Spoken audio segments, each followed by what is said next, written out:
أسلالي يقبت عقلي أسلالي يقبت عقلي أسلالي يقبت عقلي أسلالي يقبت عقلي قرآن خنا لالي لال وانا جايبه بانكن بسم الله الرحمن الرحيم غجو بان شدي قبه بسم الله لما كان مالي بسم الله انت كلين كشدي منجر لال بسم الله قمنتيس إنا أنزلنا لهم ونمو والتيني بسم الله وان كان نمني الرهدون نما قرأوا مالي هنا قريتك هم بيخو مالك كتاتي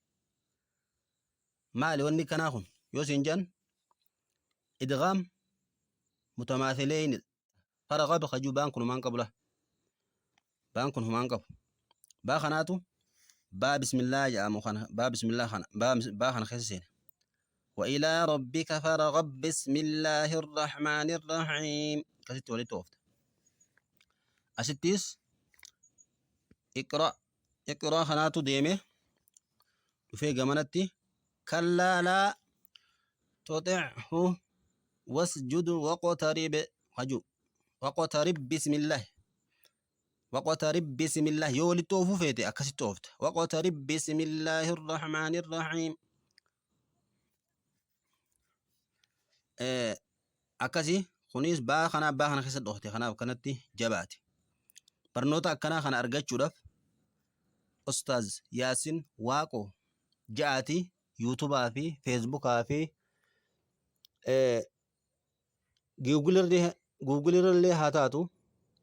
اللي هاتاتو سرچ godhaati barnoota akkanaa kana yeroo hedduu akkasitti gallakkisu jirra guyyarraa gallakkisu jirra hordofaa irraa baradhaa galgalarraa za'aatii 12 irraa eegalee hanga za'a 3 fi 4tti inshaallah ni argitan jechuudha hoggaanii fi bantan ustaaz yaasin waaqoo jettanii irra barreeffamnaan ni agartan kanaafu barnoota akkanaa kana isin namni muslima taatan hordoftanii barachuun isinirra jirti amma fakkeenyaaf waan tokkoon si garsiisa ajrun khajuhun rufa'ateen lama qaba laan rufa'ateen lama qaba bakka biraatitti immoo rufaan takka taateeti miilli jalli maramila kun maal jedhama izhaara jaaniin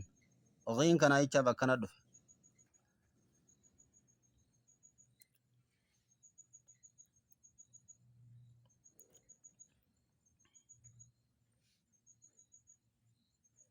asitti lam yakun kanarratti rasuulun jedha rufa'aan lama taatee dhufte